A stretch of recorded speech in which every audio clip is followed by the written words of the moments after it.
I actually sang a Prince song to Prince. Right. All right, so we'll take you back. It was the year was 1993, and I was all of 26 years old. So actually, it was 30 years ago. Now I think about 30 years ago. Oh wow. Yeah. Anniversary. 30 years ago. Wow, amazing. So he was in town, and he was doing two shows. It was April 1st and April 2nd. And I was midnight shift bellman at the Ritz-Carlton Hotel in Dearborn, Michigan. And that's where he was staying. So I really wanted to go to this concert. I'd been to his Love Sexy concert. I went to that. And the girl I was dating at the time, huge Prince fan too. And so we tried to get tickets. We went down. This is back when you had to go actually down to Ticketmaster to get the tickets. You know what I mean? This is pre-internet, pre-cell phone, pre-everything. And we got down there. We stood in line from the wee hours of the morning. And as we're moving up, people are starting to walk back. They're out of tickets, man. They're out of tickets. So we were bummed. But working at the hotel in the position I was, the bellman, I dealt with a lot of celebrities. I ran into them all the time. I took their luggage up. I interacted with them. And it wasn't unheard of that I would score some tickets from time to time. All the ball teams stay there, baseball, football. They stayed there, and we would score tickets all the time. And occasionally a band would come, and we'd score tickets from them. But we could never ask for them. They always had to be offered to us, because if we were caught asking for tickets or an autograph or anything like that, we'd be fired immediately. So the Ritz-Carlton was very strict about that. So I knew he was staying at the hotel. I was working midnight shifts, so my shift started about 11 o'clock till about 6 in the morning.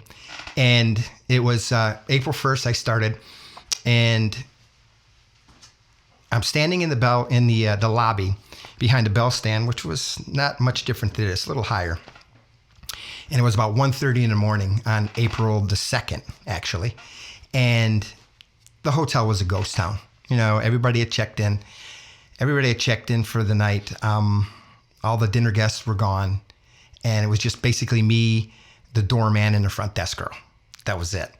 And about 1:30 in the morning, in walks Prince, coming back from his first concert, you know? And he's by himself, which was rare. And I remember him walking in, and so the lobby had marble floors. And I'll never forget the sound of his high heels that he always wore, clicking along the marble floor, you know, and click, click, click. And he was strutting his stuff, just came back from a very successful concert. And we made eye contact, and, you know, I nodded to him, and he nodded back. And he turned the corner down to the elevator lobby, and I was like thinking, oh, man. And this might be my opportunity to score some tickets. So I got to figure out a way to interact with them. Now, working at the hotel, one thing I learned about celebrities is they never have their room key. They have people for that. And I knew he wasn't going to have his room key. So I waited patiently. I was just waiting patiently. I was looking down the hallway, waiting for him. Sure enough, he sticks his head out, waves me down. And I go running down the hallway right to him. And I go, yes, sir, what can I do for you? He goes, yeah, I can't get up on my floor.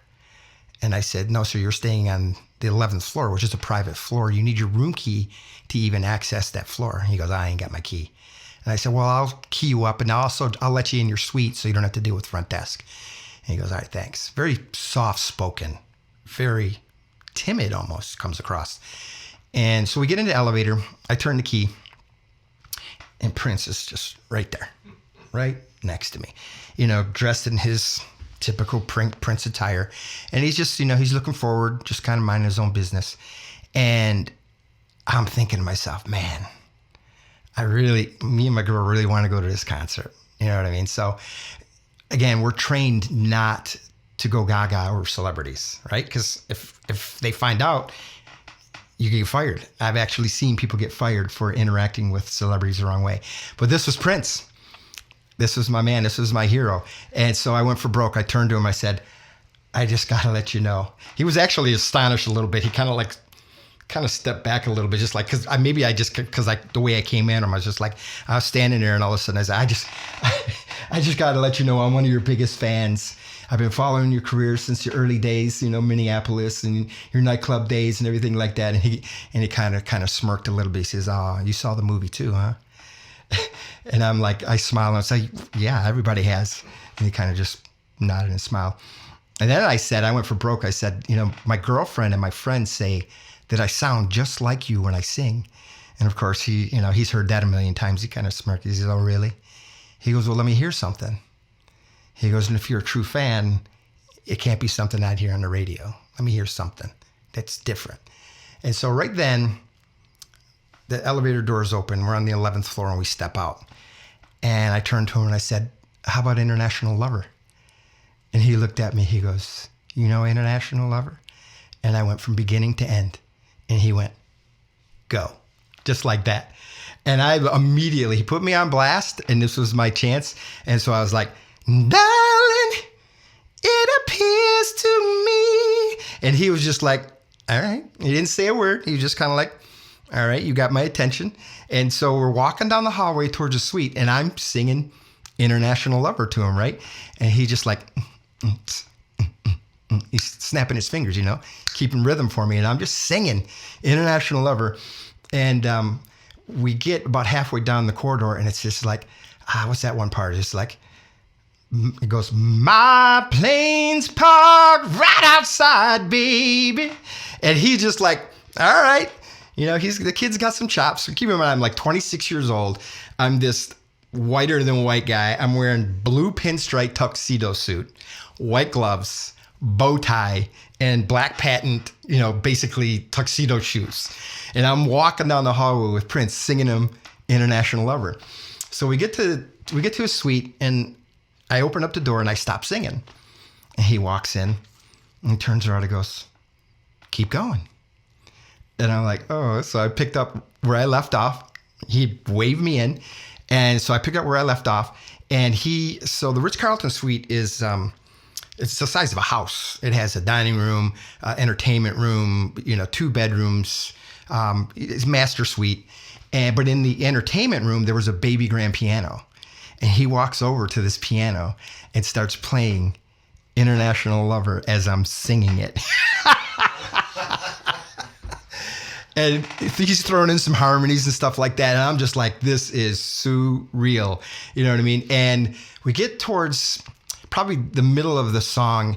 And there's a part in that song where Prince basically he has this real guttural kind of, scream to it. And I stopped and I go, I can't do that part. And he kind of smiled. And he goes, here, let me help you out. And he backed it up on the piano and he went, and then he hit that scream. And the power, the volume that came out of this little man, because he was 5'2", maybe, if that, 140 pounds soaking wet, just a little man. But the power of his voice, to this day, I hear it and it makes the hair on the back of my neck stand up. Anyway, so he hits that and I'm just like, man. And right then, the door opens. It's his road manager, right? And he, of course, had the room key. And he had heard the piano coming down the hallway. Keep in mind, this is 1:30 in the morning.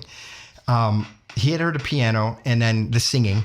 And he opened up the door and he walked in and he looked at Prince. And he looked at me. He looked back at Prince. He goes, everything okay? And Prince goes, Alan, this young man just earned himself 2 free tickets to my show tonight. And I'm like, yes. And so Alan, he reached into his jacket pocket and he pulled out one of those old-fashioned notepads, the little notepads.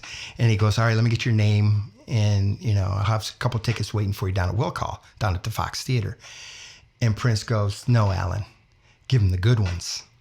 And so he reached in his jacket pocket and he pulled out 2 front row tickets for his April 1st. It was the Act One concert. Oh, man. It was awesome. So I went to the concert, with my girlfriend at the time. And she didn't believe me. She didn't believe the story, obviously. Even after I showed her the tickets. So we went to the concert. And, it's a great concert. And he's up there just jamming and everything like that. And every now and then he'd look at the crowd and he worked the crowd and everything like that. And he saw me and he saw me and he did a double take because he recognized me and he pointed at me like that. And right then and there, she knew I was telling the truth. She went crazy. She started hitting me and screaming and yelling and crying and just like, you suck. You get to interact with all these celebrities and everything like that. So yeah, that's my Prince story. The just the stars aligned that night. I caught him by himself. He just came back from a great concert. You know what I mean? I approached him the right way. Yeah. And I think I intrigued him a little bit. I'm sure a lot of people come to him and they say, oh, I know all your music. I sing your songs and everything. He hears it a million times. And I've actually seen him on other interviews where people say that. Yeah. And he puts them on blast too. He says, well, let me hear you sing something. Yeah. He used to do that. And I think at the first note out of my mouth, he was just like, all right, this kid's got some chops. Let him go. You know what I mean? Yeah. So, yeah, that was my Prince story. Because I think there's a lot of Prince fans out there that'll really appreciate it. Because it really shows Prince. Prince was a very private guy, but if you caught him at the right time, at the right moment, you'd see a side of him that I think that a lot of people never saw.